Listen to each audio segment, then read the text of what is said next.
शाळेतील विद्यार्थ्यांचा प्रवास आता महागलाय। स्कूल बसचा प्रवास 18% वाढलाय।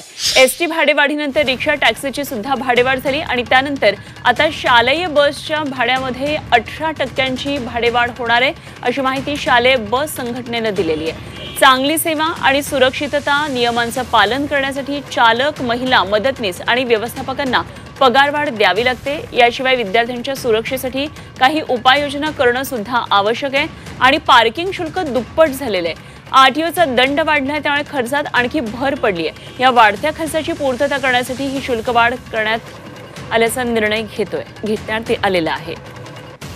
आणि या संदर्भातला आढावा घेतला आमचे प्रतिनिधी सीमा आढे यांनी।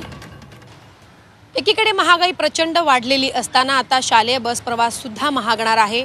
हा निर्णय जो आहे बस संघटनेने घेतलेला आहे। काही दिवसांपूर्वी एसटी भाडेवाढीनंतर रिक्षा, टॅक्सीच्या भाड्यामध्ये सुद्धा मोठ्या प्रमाणात वाढ झालेली होती। त्यानंतर आता बस संघटनेने शालेय बस प्रवासामध्ये सुद्धा आता वाढ करण्याचा जो पैसे वाढवण्याचा निर्णय जो आहे तो घेतलेला आहे। वाढत्या खर्चाच्या पार्श्वभूमीवरती हा जो निर्णय आहे तो घेण्यात आल्याची माहिती बस संघटनेकडून देण्यात आलेली आहे।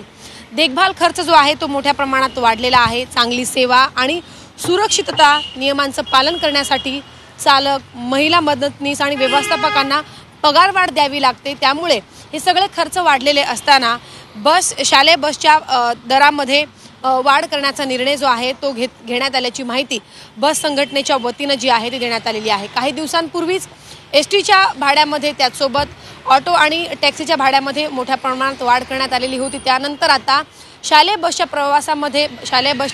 दरामध्ये 18% वाढ करण्याचा निर्णय जो आहे तो घेण्यात आलेला आहे। त्यामुळे आता शाळेत जाणाऱ्या मुलांच्या पालकांच्या खिशाला आता कात्री लागणार आहे।